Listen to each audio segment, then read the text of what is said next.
Perayaan Natal tahun 2020. Selamat tahun baru. Tuhan Yesus berkati.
Selamat pagi, saya dari Gereja Ora et Labora, GPIB, di BSD Serpong.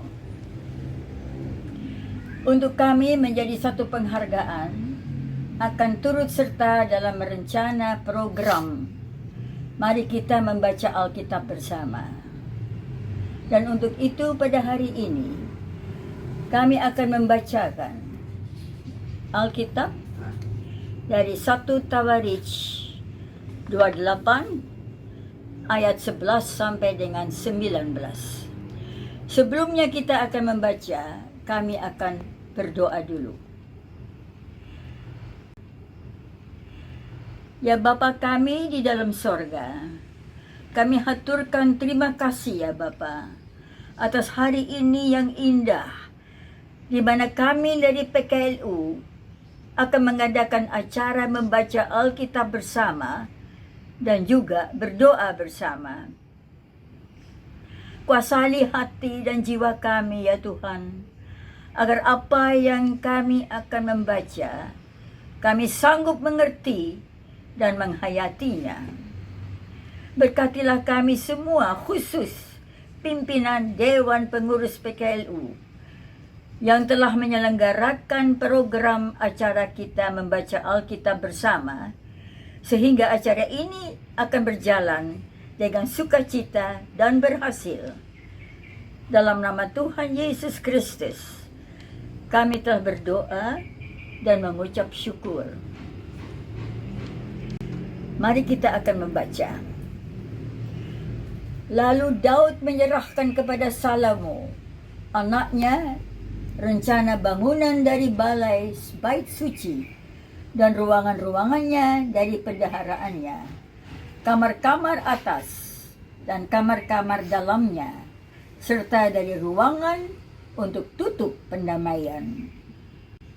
Selanjutnya, rencana dari segala yang dipikirkannya mengenai pelataran rumah Tuhan dan bilik-bilik di sekelilingnya, mengenai perbendaharaan rumah Allah dan perbendaharaan pendarahan barang-barang kudus, mengenai rombongan-rombongan para imam dan para orang Lewi, dan mengenai segala pekerjaan untuk ibadah di rumah Tuhan dan segala perkakas untuk ibadah rumah Tuhan. Juga ia memberikan emas seberat yang diperlukan untuk segala perkakas pada tiap-tiap ibadah, dan diberikannya perak seberat yang diperlukan untuk segala perkakas perak pada tiap-tiap ibadah, yakni sejumlah emas untuk kandil-kandil emas dan lampu-lampunya yang dari emas, seberat yang diperlukan tiap-tiap kandil dan lampu-lampunya, dan perak untuk kandil perak seberat yang diperlukan, perak untuk satu kandil dan lampu-lampunya, sesuai dengan pemakaian tiap-tiap kandil dalam ibadah. Kemudian diberikannya sejumlah emas untuk meja-meja roti sajian, meja demi meja, dan perak untuk meja-meja dari perak. Selanjutnya, emas murni untuk garpu-garpu dan bokor-bokor penyiraman dan kendi-kendi. Juga untuk piala-piala dari emas, seberat yang diperlukan untuk tiap-tiap piala, dan perak untuk piala dari perak, seberat yang diperlukan untuk tiap-tiap piala. Juga emas yang disucikan untuk mesbah, pembakaran ukupan seberat yang diperlukan, dan emas untuk pembentukan kereta yang menjadi tumpangan kedua kerub, yang mengembangkan sayapnya sambil menudungi tabut perjanjian Tuhan. Semuanya itu terdapat dalam tulisan yang diilhamkan kepadaku oleh Tuhan, yang berisi petunjuk tentang segala pelaksanaan rencana itu. Renungan dari SBU. Generasi terdahulu mewarisi warisan yang akan dilanjutkan oleh angkatan yang kemudian. Itulah kalimat yang menjadi pesan dari serah terima antara Daud dan Salomo terkait rencana pembangunan Bait Suci. Daud mengakui bahwa semua rencana itu bersumber dari Tuhan, bukan murni pekerjaannya. Itulah sebabnya ketika Tuhan menolaknya, Daud segera memecahkan rencana itu kepada orang yang ditunjuk oleh dia, yaitu Salomo, anaknya sendiri. Melihat persiapan yang dilakukan, kita sudah dapat menduga bahwa Daud memang serius dengan keinginannya membangun Bait Suci. Ia merinci ruangan apa saja yang akan ada dalam Bait Suci. Begitu juga dengan perabotannya. Bahkan material untuk perabotan itu pun telah ditentukannya. Hal-hal tersebut tidak menunjukkan keseriusannya. Lebih dari itu, semua hal tersebut menyatakan penghargaan atau penghormatan Daud yang begitu tinggi kepada Tuhan. Dengan kata lain, bukan hanya rencana dan keinginan saja yang Daud wariskan kepada Salomo, tetap keseriusan dalam memuliakan Tuhan sebagai buah dari mengasihinya. Salomo mungkin tidak pernah mengalami atau menyaksikan secara langsung apa yang Tuhan buat bagi Daud. Namun demikian dari Daud, ia dapat belajar betapa berartinya Tuhan di mata ayahnya yang adalah seorang Raja Israel. Pelajaran yang berharga itu setidaknya akan mengarahkan Salomo untuk berusaha hidup setia di hadapan Tuhan.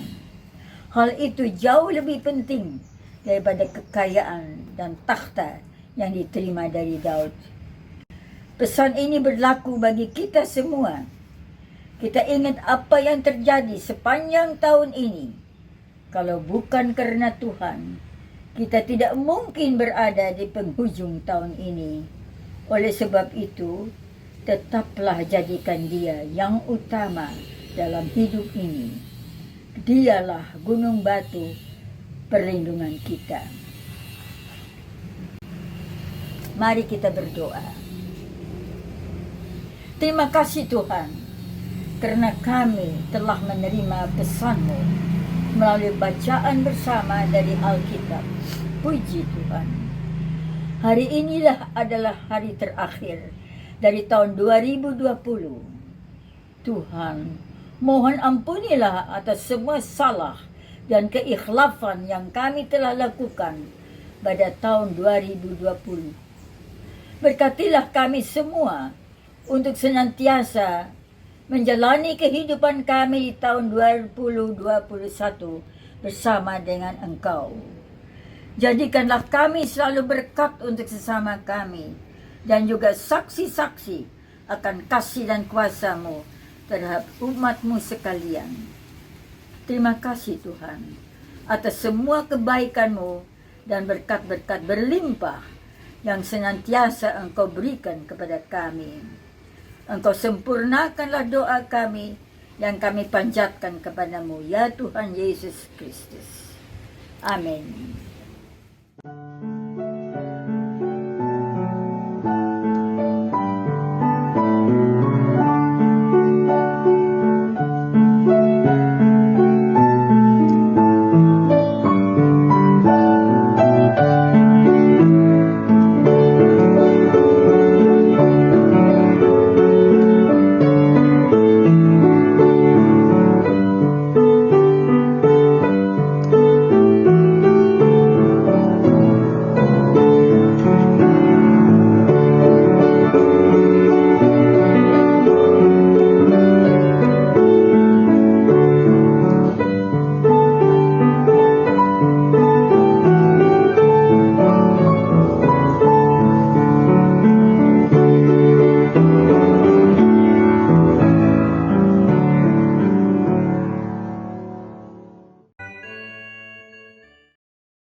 Tetap semangat, Pelayanan segar dan hijau.